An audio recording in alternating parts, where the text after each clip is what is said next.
Perezida Félix Antoine Tshisekedi Tshilombo ndetse n'igisirikare cya Repubulika Iharanira Demokarasi ya Kongo FARDC gishobora guhura n'ibibazo bikomeye cyane nyuma y'igitero cyahitanye abarimo Umufaransa-kazi wakoraga umuryango wa UNICEF akaba ari Carine bise nk'uko tugiye kubibagezaho. Iperereza rikaba ryatangiye ndetse amakuru yibanze nk'uko ibitangazamakuru bitandukanye amaperereza atandukanye agaragaza ko izi ndege zagabye igitero, drone yagabye igitero mu mujyi wa Goma ari igisirikare cya Repubulika ya Demokarasi ya Kongo FARDC binajyanye n'ibitero birenga 60 byagiye bigabwa mu bice bitandukanye nk'uko tugiye kwibagezaho muri nkuru yose uko yakabaye. Ubufaransa bwinjiye muri dosiye, tugiye kwinjira mu bijyanye n'ubutabera bw'ibyabereye Goma. Twize cyane rero mu gihe amakuru y'incamugongo y'ibitero by'indege zitagira abapilote drones Goma amaze gusakara, ubu amaso yose ari ku nzira y'ubutabera. Nyuma y'urupfu rwa Carine Buse, umukozi w'umuryango w'abibumbye wita ku bana UNICEF, ubutabera bw'Ubufaransa bwafashe icyemezo kidasanzwe cyo gufungura iperereza ku cyaha cy'intambara. Iyi si inkuru isanzwe y'ibyago by'intambara, ahubwo tugiye kwinjira mu isesengura ry'urubanza rushobora guhindura isura y'uburyo ibyaha bikorerwa mu burasirazuba bwa Kongo bikurikiranwa, by'umwihariko cyane ko ibyaha bikorwa na leta ya Repubulika ya Demokarasi ya Kongo bikorwa na FARDC akenshi byirengagizwa n'imiryango mpuzamahanga. Twize cyane rero reka duhere ku iperereza rya PNAT kuki ubushinjacyaha bw'iterabwoba bwinjiye mu kibazo. Mu Bufaransa, ubushinjacyaha bukuru bushinzwe kurwanya iterabwoba PNAT bufite ishami ryihariye rishinzwe ibyaha byibasira inyokomuntu n'ibyaha by'intambara. Kwinjira muri iki kibazo kw'iri shami bifite ubusobanuro bukomeye mu rwego rw'amategeko. Icyambere ni ububasha mpuzamahanga, bitewe n'uko uwishwe ari umwenegihugu w'Ubufaransa, amategeko y'icyo gihugu ayemerera gukurikirana icyaha cyose cyakorewe umuturage wacyo naho icyo cyaha cyaba cyarabereye ku rundi ruhande rw'isi cyangwa mu kindi gihugu cyose cy'isi. Inyito y'icyaha cy'intambara, kuba iperereza ryafunguwe kuri iyi nyito bitandukanye no kwicwa bitunguranye. Icyaha cy'intambara bivuze ko hari ibimenyetso by'uko igitero cyari kigambiriye abasivili cyangwa abakozi b'ubutabazi cyangwa se cyakozwe mu buryo bukabije butitaye ku buzima bw'inzirakarengane. Ibyo bikaba binyuranyije n'amasezerano ya Geneve.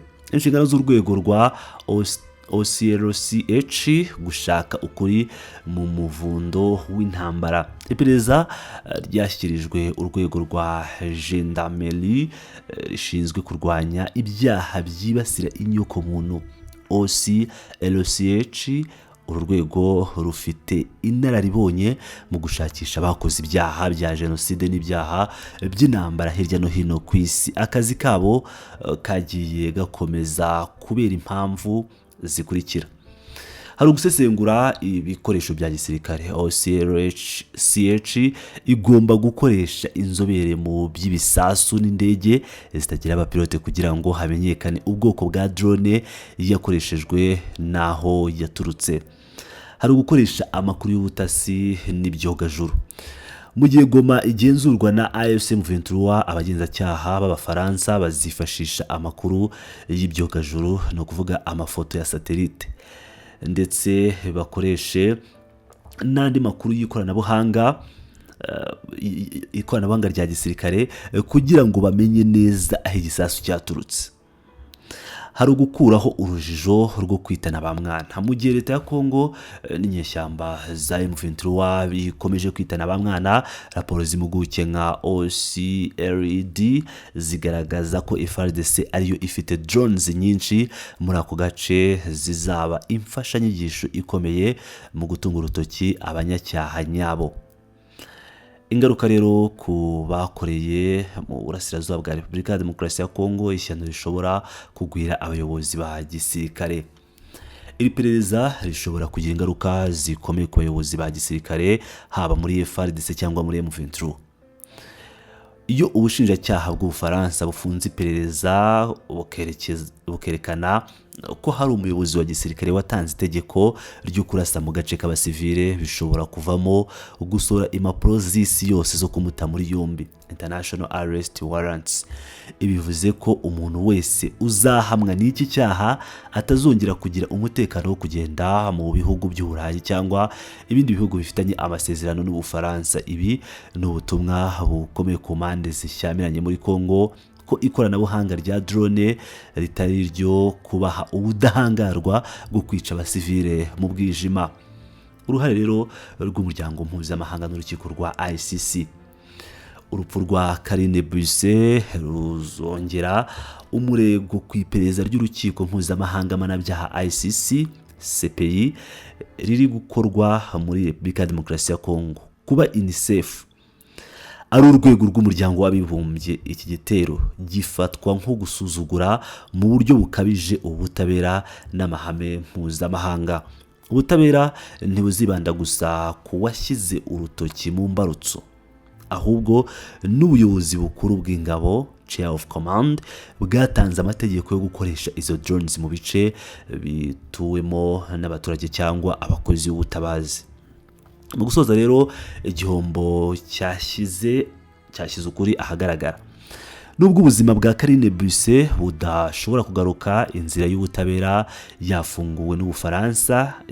Itanga icyizere ku zindi nzirakarengane z'abanyekongo zigwa muri iyi ntambara buri munsi, ariko amateka yabo ntatangazwe, ntihagire ikintu na kimwe kiba cyangwa ingaruka zigera ku bagabye ibyo bitero. Iri perereza rero rishobora kuba intangiriro yo guca umuco wo kudahana impunity umaze imyaka 30 warabasi burasirazuba bwa Kongo. Ubutabera bushobora gutinda, ariko binyuze mu bushake bwa PNAT n'ubuhanga bwa OCRCH.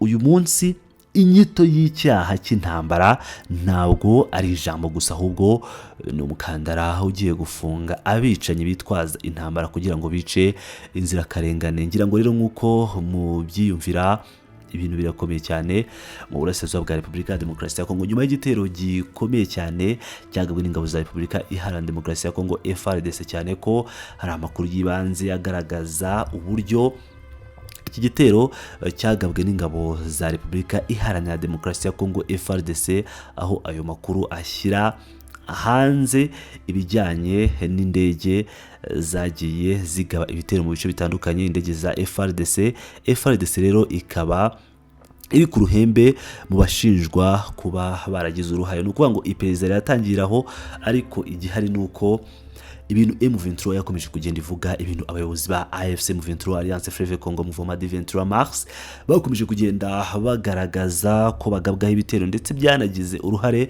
mu rupfu rw'umwe mu basirikare bakuru bayo, Lieutenant Colonel Wiringoma wari umuvugizi wa AFC. Igihari nuko Ubufaransa bwo bugiye kwinjira muri ikibazo bijyanye n'umuturage Umufaransa-kazi Karine Buse wapfiriye muri iki gitero. Ngira ngo murumva ko amakuru uko byagenda kose araza kumenyekana, kandi perezida rizaza gutanga amakuru yihutirwa. Tshisekedi Tshilombo na FARDC babazwe ibyaha bakomeje gukorera abaturage ba Repubulika Iharanira Demokarasi ya Kongo, ndetse n'abandi ba victime bose bakomeje kugenda bagaragara muri ibi bitero byagiye bigabwa n'igisirikare cya Repubulika Iharanira Demokarasi ya Kongo. Inshuti bakunzi ba Pilot News TV, ndabakunda cyane, muri abagaciro.